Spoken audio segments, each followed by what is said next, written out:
Boa noite a todas e a todos.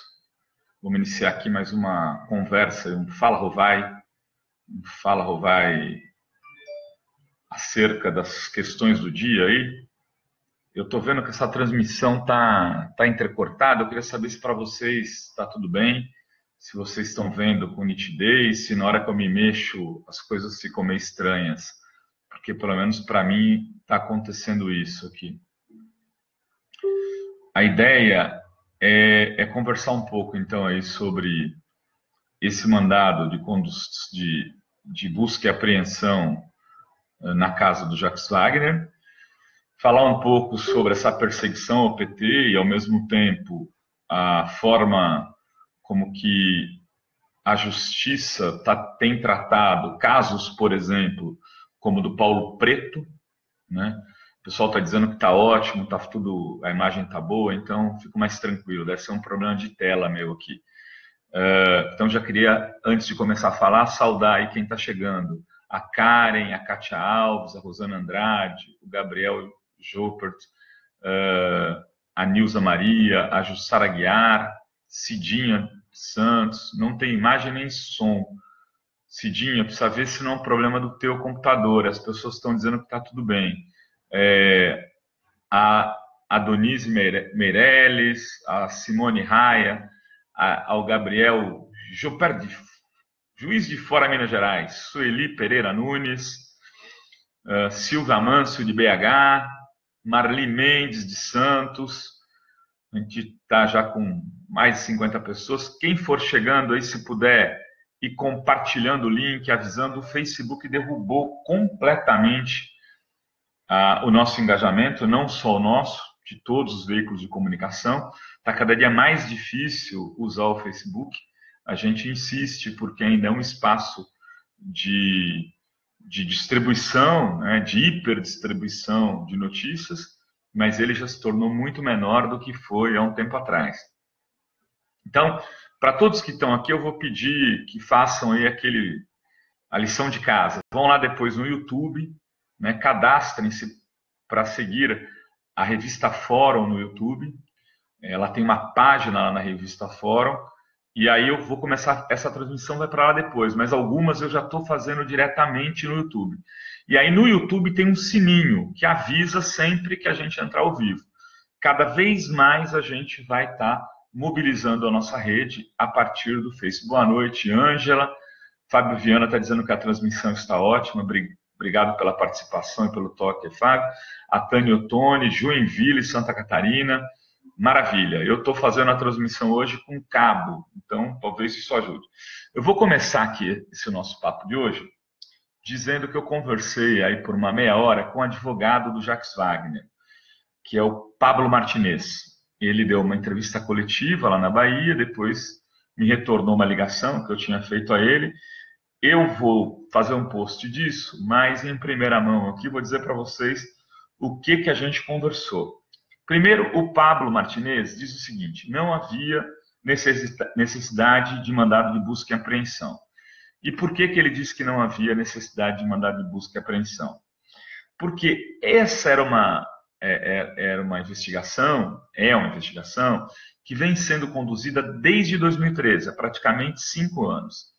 Em todo o processo, o Jacques foi intimado, compareceu às vezes que foi intimado, foi solicitado que encaminhasse documentos, o Jacques Wagner entregou documentos, foi pedido que comparecesse à delegacia, ele compareceu à delegacia, ou seja, nesse período de 5 anos, o Jacques Wagner cumpriu todas as determinações da justiça.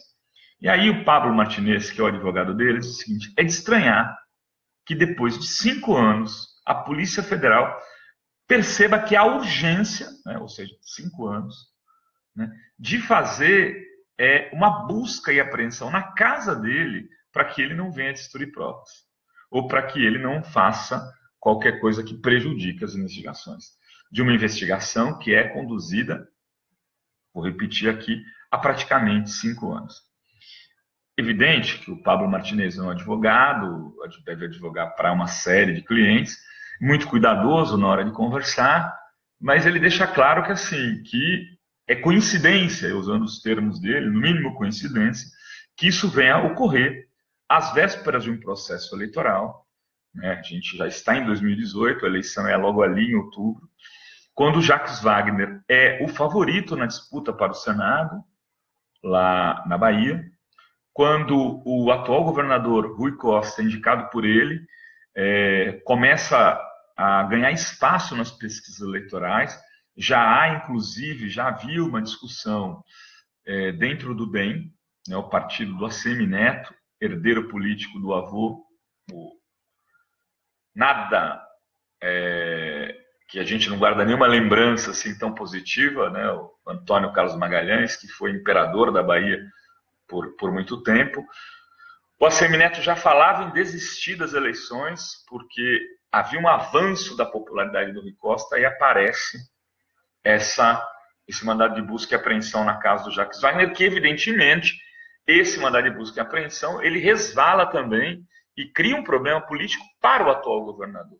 A Lídice, que foi prefeita da capital, lá em Salvador, a Lídice da Mata, atual senadora pelo PSB, ela trata isso como um empate. Ela fala, olha, eles estão tentando empatar o jogo no caso do Gedel, com aqueles 51 milhões que foram presos no apartamento do Gedel Vieira Lima. Ao fazer isso, eles criam uma possibilidade de, nos veículos de comunicação do Grupo Globo da Bahia, grupo que é do ACM Neto, da família do ACM, fazer a propaganda ou instaurar uma crise para poder confrontar esse mandado de busca e apreensão com as malas de dinheiro do Gedel e as denúncias de desvio que tem frutificado, né, na árvore do governo do ACM Neto, que é a Prefeitura da Bahia. Há várias questões, né, de investigações, inclusive do Ministério Público, na Prefeitura, de privilégios dados a empresas que são do grupo político do atual prefeito. Então, eles tentam buscar, com isso, empatar o jogo e transformar todo mundo no mesmo filho de lama, ou seja, num grande lodaçal. Essa é a opinião da Lídice. E aí, voltando à questão da Globo, para que vocês percebam como as coisas parecem ter sido muito bem articuladas, e esse não é o primeiro caso, a gente já vai falar de um outro, né, que diz respeito ao governador Flávio Dino, no Maranhão.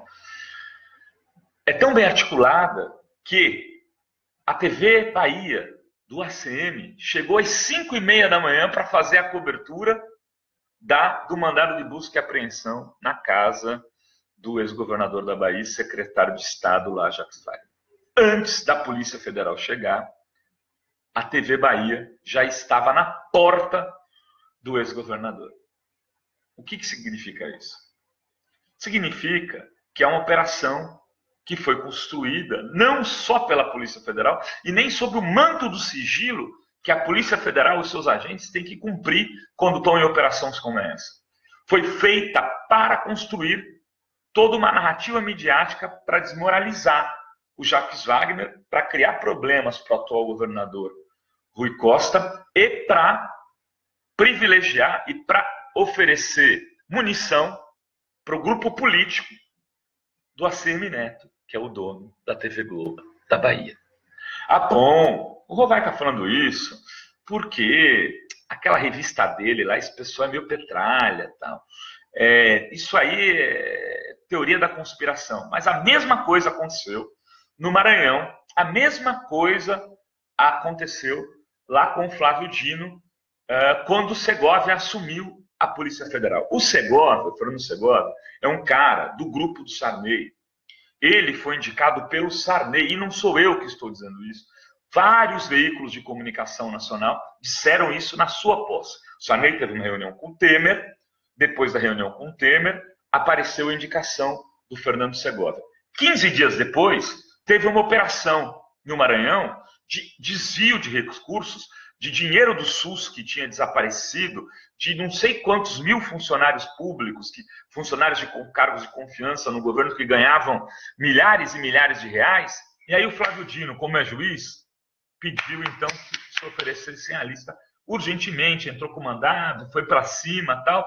Até hoje a lista não apareceu e o delegado que deu a entrevista coletiva naquela manhã nunca mais apareceu. Nunca mais deu satisfação alguma sobre os erros cometidos no processo. O caso foi para o esquecimento. Hoje a gente teve uma delegada fazendo, de sobrenome Matutino, nem me lembro o nome dela, mas o sobrenome me chamou a atenção, né? Fazendo uma série de ilações. Entre outras, ela dizia o seguinte: tem relógio na casa do Jacques Wagner. Ele gosta muito de relógios. Claro que se você faz isso, se um delegado se comporta desse jeito na hora de dar uma entrevista coletiva na operação, você está transformando uma investigação num crime já.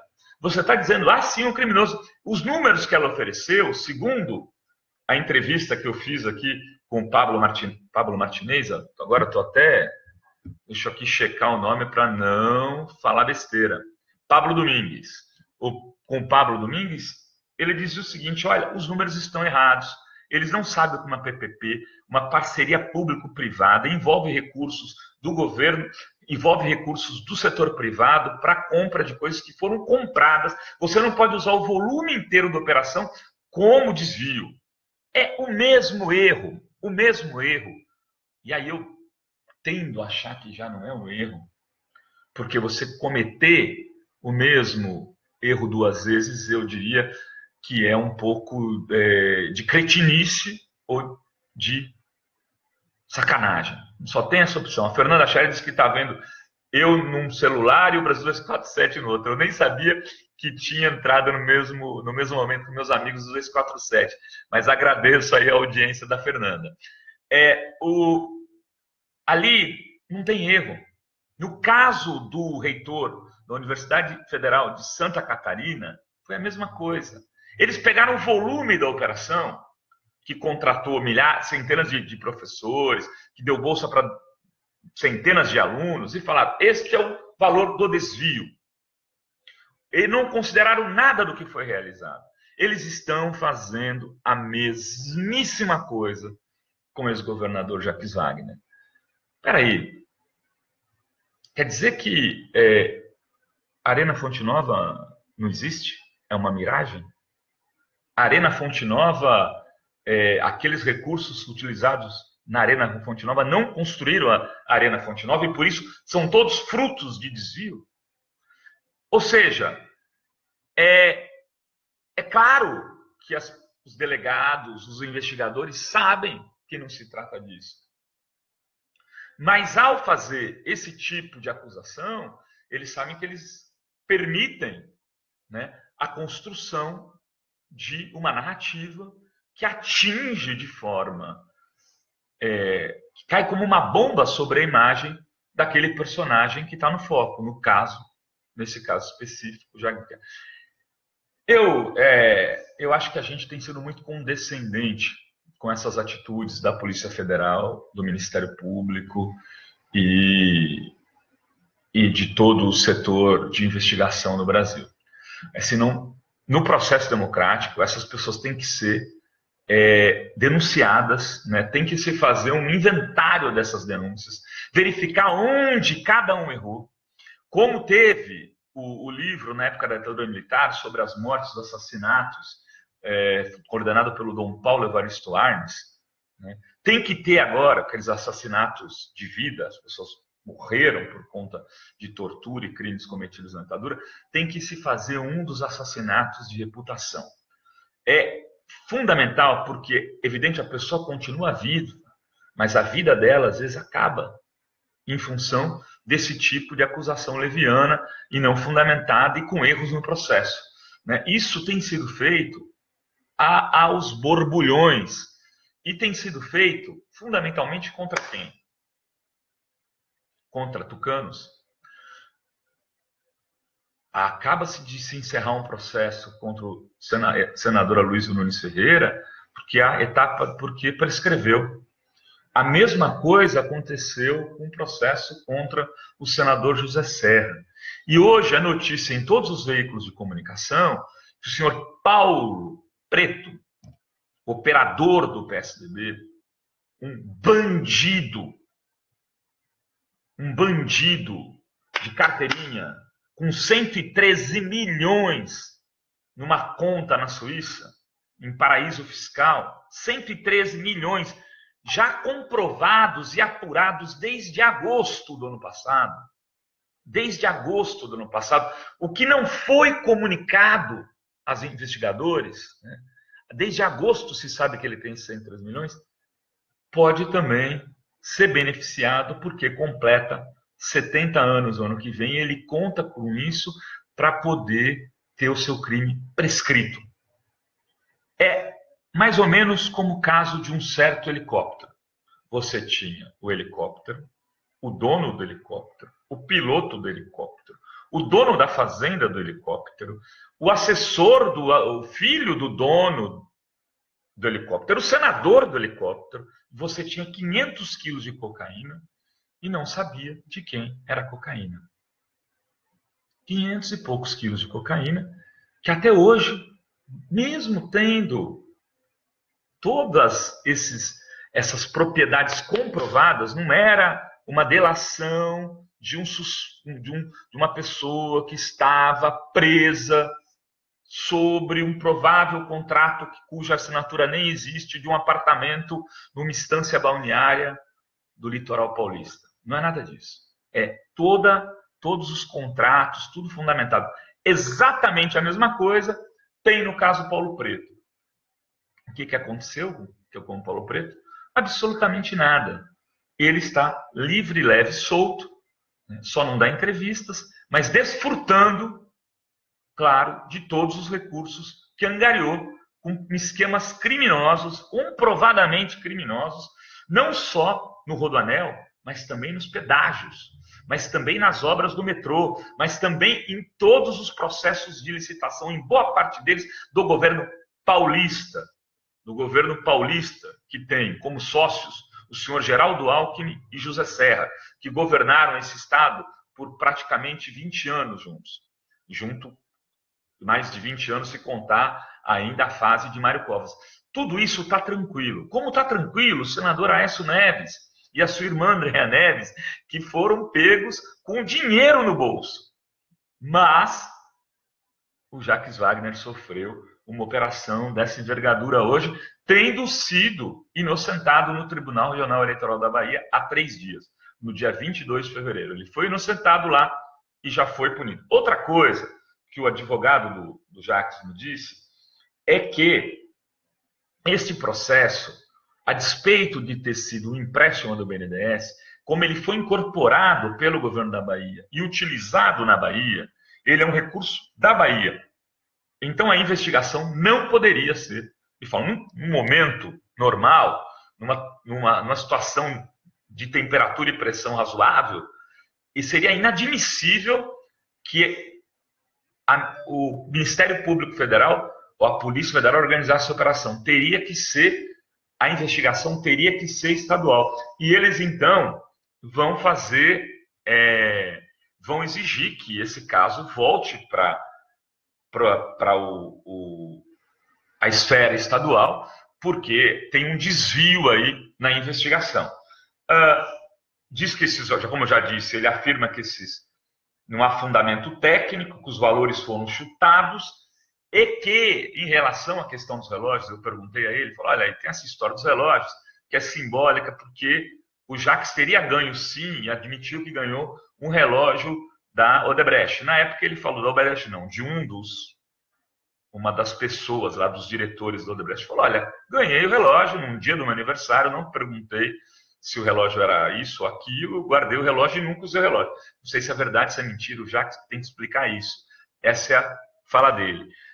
Mas hoje a delegada, então, pegou e foi destacar a questão dos relógios na sua entrevista coletiva, a Matutino, a doutora Matutino. Só que não havia mandado de busca e apreensão para relógios. Não havia. Eles prenderam relógios sem que pudessem prender relógios. Percebam, quando você pega o mandado de busca e apreensão, ele define documentos, contratos, bebida, quadros, o que eles acharem que é importante. Tem que estar no escopo. Não estava relógio, mas eles pegaram o relógio. Segundo o doutor Pablo, o que acontece? Eles vão ser devidamente investigados, os relógios, para verificar se esses relógios são do valor que a delegada supõe que sejam, porque ela falou que seriam relógios de alto custo. Eu não gosto de relógio, vocês nunca vão me ver com relógio. Eu desisti do relógio quando eu tinha 17 anos, mas eu conheço várias pessoas que têm coleções de relógio. Uma, inclusive, muito próxima, que guarda coleções de relógios e compra imitações de relógios caros, e que teve uma vez que foi assaltada e levaram toda a sua coleção, e ela recomprou toda a coleção de relógios falsificados para tê-los, para poder, em geral, nem usar, para poder olhar para aquela coleção de relógios. Cada qual com as suas taras, né? Se a pessoa quer ter relógio e tal, se tem uma denúncia objetiva de que ele lavou dinheiro com o relógio, ela tem que constar do processo. É assim que se faz direito em qualquer país civilizado. Você não pode fazer com que a pessoa responda por algo que ela não sabe, e você não pode investigar algo que esteja fora do escopo. Do jeito que a coisa vai, você avança na casa de alguém para achar alguma prova, sem ter sequer uma denúncia a respeito do que ela está cometendo. A casa de qualquer pessoa, se invadida, você pode produzir provas a partir do que tem naquele lugar. E mesmo que assim você tenha uma denúncia de que o Renato é ladrão de galinha, e se você vier na casa dele para investigar se ele é ladrão de galinha e começar a vasculhar nas malas dele e achar um baseado, você vai prender ele por conta de usar maconha? A denúncia era essa? Não. Então você não pode fazer a invasão de um ambiente privado sem que exista uma denúncia. Como foi feito na casa dos filhos do Lula. Em 2 casas dos filhos do Lula. Percebam, não teve nunca uma invasão da casa dos filhos do Alckmin, a despeito de ter essa denúncia do Paulo Preto. Sequer das filhas e da filha do José Serra. Não teve. A despeito de ele estar envolvido na acusação do Paulo Preto. Não teve invasão de casa de nenhum governador tucano. E não é que deva ter. O debate não é, então tem que ter, Rovai? Não tem que ter. Tem que se cumprir a lei. No Estado de Direito, ele pode custar caro, inclusive. A democracia, o Estado de Direito tem preços. E às vezes os preços são injustiças. Né? Evidente que a sociedade capitalista não vai permitir uma distribuição equitativa de justiça. Quem tem mais dinheiro terá sempre a melhor defesa e terá sempre as melhores condições. A questão é outra. A questão é que nesses processos democráticos e de Estado de Direito, se você avança certos sinais, não serão os mais ricos que vão sofrer. Eles podem até sofrer num primeiro momento. É que depois, tudo que foi feito com alguém mais rico será feito 200 vezes mais forte com as pessoas de menos renda e de situação social pior. Tem gente aqui falando, alô, Rovai Limoeiro do Ceará ligado, você é fera, eu agradeço, fera são vocês que me atularam essa hora da noite. Eliette Colares, olá, Eliette, alô, PF, Lula teria convidado Paulo Preto, cara dos 113 milhões, 113, tá ligado? Para vice, aí tem, colhem nele. Se chamar o Paulo Preto para ser do PT, com certeza ele será preso em tempo recorde. Então, aliás, hoje, uma das notícias divulgadas pelos jornais é que o Alckmin procurou Eduardo Paz, que teve a sua vida política interditada nos últimos dias, junto com Pedro Paulo, que foi candidato no Rio de Janeiro a prefeito e perdeu por Quivela. O TRE negou lá recursos deles, eles estão com problema para sair candidato nos próximos anos. Aí o Alckmin já convidou ele para se filiar ao PSDB. O que, coitado, o Eduardo Paes deve estar. Se ele tem dúvida, a dúvida dele é só uma. Né? É assim, se eu for para lá, em quanto tempo eu resolvo o meu problema? Porque aí certamente ele passa a ter passe livre para ser candidato ao que ele quiser. Né? Virou moeda de troca. Agora, olha só, tem um problema na justiça, está aqui a ficha de filiação do PSDB. Porque a Polícia Federal, porque o Ministério Público não avançam sobre pessoas do PSDB, e isso está absolutamente claro, pode discutir o que quiser, mas é algo que hoje em dia é tão irrefutável que nem mais piada se pode... Nem a piada mais tem graça. Acabou que a Tuiuti fez recentemente um tucano numa gaiola e teve menos impacto que a história do pato. Porque tucano na gaiola todo mundo sabe que é algo que não cola.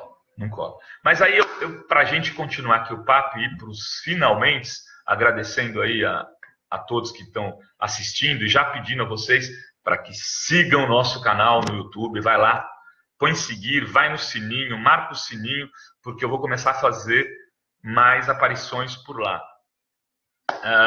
Eu queria falar sobre os planos B do PT. Hoje eu soltei uma nota, vou pedir para a Adri, que está ali nos acompanhando pelo computador, para que ela reproduza aqui nos comentários para vocês, uma nota no meu blog dizendo o seguinte: já começa a ter um zumbido que antes era quase motivo de piada, o pessoal brincava nas reuniões do PT, segundo a minha fonte, dizendo, olha, de repente a gente lança qualquer um na disputa eleitoral. Isso parece que está ganhando vida, porque a perseguição é tamanha, e aí esse caso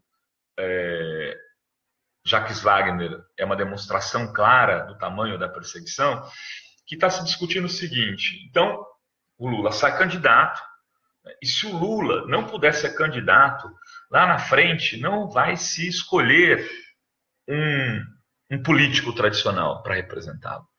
Mas vai se avançar na lógica de que somos milhões de Lula, né? Que os milhões de Lula é o número 13, que independente de quem for o candidato, você tem que votar no 13, e vai ser escolhido então a pessoa como uma representação desses milhões de Lula. Essa pessoa podia ser um operário do ABC, uma professora de Minas Gerais, um padre de Goiânia, alguém que falasse assim: eu sou o Lula nos próximos 4 anos, vocês... E aí essa pessoa falaria, seria a voz do Lula, ela interpretaria, não precisa o jeito do Lula nem nada, mas ela faria a incorporação do Lula com um objetivo claro. Qual seria o objetivo? É fazer a transição para o processo democrático, entendendo que o Brasil viu um golpe, e que um golpe que teria impedido a candidatura de uma pessoa que seria eleita presidente da República, e como isso se tornou uma cassação política, a candidatura daquela pessoa aconteceria para, eleita, né, fazer todas as ações para acabar com o processo dessa forma. Seria quase um referendo. Você não estaria votando num candidato para governar o país, mas para segurar o ciclo de retrocesso e para restabelecer a ordem democrática a partir de novas referências, provavelmente convocando uma constituição, uma nova constituinte, convocando referendos para decidir sobre privatizações que foram feitas, etc., e absolvendo e assinando decretos para modificar essa estrutura oligárquica que se estabeleceu na justiça brasileira, que faz com que se construa, como está dizendo o Meirelles, aqui, o Adonísio Meirelles, um estado de exceção, uma lógica de estado de exceção. Seriam milhões de Lula representado por uma pessoa que representaria o Lula, se por aventura isso vier a acontecer, e está cada dia mais claro que parece que vai acontecer a cassação da candidatura a Lula, a possibilidade dele se eleger presidente da República. Jacques Wagner disse que não se importa com a marca do relógio, é isso mesmo, Fernando Aché. Enfim, o que eu quero, isso daí hoje, que esse texto que eu publiquei, ele é majoritário no pensamento do PT? Não. Ele ainda é quase uma brincadeira. Mas, ao mesmo tempo, se tem um impasse, né? Porque ampla maioria dos dirigentes petistas são contra discutir o plano B, mas a ampla maioria dos dirigentes petistas, no privado, discute o plano B. Ou seja, porque sabe que não disputar a eleição é o pior cenário. Negar o processo eleitoral é o pior cenário não só para o PT, é o pior cenário para o povo brasileiro. É entregar de bandeja todo o processo de privatização, de cortes de direitos trabalhistas, a reforma previdenciária, ou seja, não fazer o debate político vai fazer com que essas pessoas peguem o Estado na mão e botem no bolso com a maior tranquilidade. Então, percebam, de um lado, não dá para abrir mão da luta em defesa do Lula e do Estado de Direito no Brasil, e a defesa do Lula tem muito a ver com a defesa do Estado de Direito no Brasil. Por outro lado, não disputar e não aceitar a disputa eleitoral, se o Lula não for candidato, significa entregar todo esse Estado de bandeja, uma bandeja de prata, para a mão, para que esses trogloditas né, que consolidaram o golpe, que estão se aproveitando dele para negociatas faraônicas, né, continuem no poder de alguma forma. Amanhã eu vou escrever um texto, inclusive, falando sobre uma aliança que está sendo debatida dentro do sistema financeiro para continuar com o processo, juntando aí atores políticos que parecem estar em disputa no momento, mas que podem se conciliar e ser a candidatura do establishment, ou seja, daqueles que estão ganhando muito com esse processo privatizante, com esse processo neoliberal, com essa agenda de retrocessos na área de direitos sociais, na área de todos os direitos que vocês possam imaginar. Vane Silva, boa noite. Silvia Manso, fora Temer. Gilmar está falando de São Paulo, capital. Está muito descarada essa, Anderson, não consegui ler toda a sua mensagem. Em resumo, queridas e queridos, esse era o recado da noite. Eu acho que assim, essa operação contra o Jacques é mais uma que demonstra objetivamente como não existe limites. Hoje eu conversava com um colega que é publisher de um outro hub aí dos progressistas, né? Ele dizia, mas vai, eles não... É uma pessoa um pouco mais otimista que eu, e dizia assim, mas vai, eles não têm mais vergonha de fazer esse tipo de coisa. Falei, meu caro, eu já te disse algumas vezes que não existe nenhum tipo de impedimento para um golpe em curso. Eles estão nadando de braçada. Eu falava brincando com ele, porque é uma pessoa que eu tenho grande respeito, e muitas pessoas têm um pouco esse entendimento que, num dado momento, a Ordem dos Advogados vai reagir, num dado momento, a CNB vai se manifestar e eles vão ficar com vergonha. Não, eles entregaram hoje o Ministério da Defesa para um militar, algo que não acontece desde a democratização. O Temer está fazendo uma aliança com setores militares, está claro isso. A Globo chegou antes na casa do Wagner do que a própria Polícia Federal, ou seja, a Globo está em todo esse processo, é sócia desse processo golpista. E o Paulo Preto está livre, o Geraldo Alckmin está nadando de braçada, e o Meirelles vem aí. Enfim, não tem limite, não tem vergonha, não vai ter vergonha. E se tiver qualquer risco, não vai ter eleição em 2018. A eleição só existirá se o risco dela for próximo a zero. E, para isso, eles precisam não só impedir o Lula de ser candidato, como qualquer pessoa do PT que tenha alguma chance de vitória. Ou vocês acham que o Jacques Wagner não tinha chance de vitória? Eu acho que tinha. Eu acho que o Jacques Wagner podia ir para o segundo turno contra o Bolsonaro, por exemplo. O que aconteceria? O Lula repassa 25% dos votos, segundo a Vox Populi e o Ibope, para quem quer que seja. Isso assim é líquido certo, pode repassar mais. 25% segundo turno. Contra o Bolsonaro, quem ganha? Jacques Wagner ou Bolsonaro? Contra o Alckmin, quem ganha? O próximo pode vir a ser o Haddad. Já tem uma investigação aberta com o Fernando Haddad.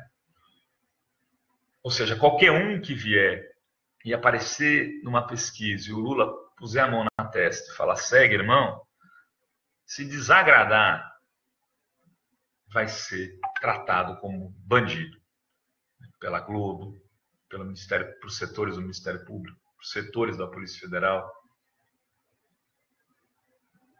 por todo o entorno jornalístico e midiático que faz coro com a Globo, por setores da política que estão se dando muito bem com o golpe em curso, e seguimos todos nessa toada para um país que será muito pior do que quando aconteceu o golpe da Dilma em 2014. Queridas e queridos, me despeço por aqui com um beijo para todas e para todos, e peço de novo a vocês que estão aqui me assistindo que sigam lá depois desse vídeo no YouTube, inscrevam-se no canal da Fórum, divulguem o canal da Fórum no YouTube para os amigos, para os colegas, nos seus feeds, porque a gente está com alcance baixíssimo no feed da Fórum no Facebook. Toquem o sininho e sigam com a gente, porque essa semana a gente vai ter mais novidades, e algumas começando lá pelo YouTube. Beijos!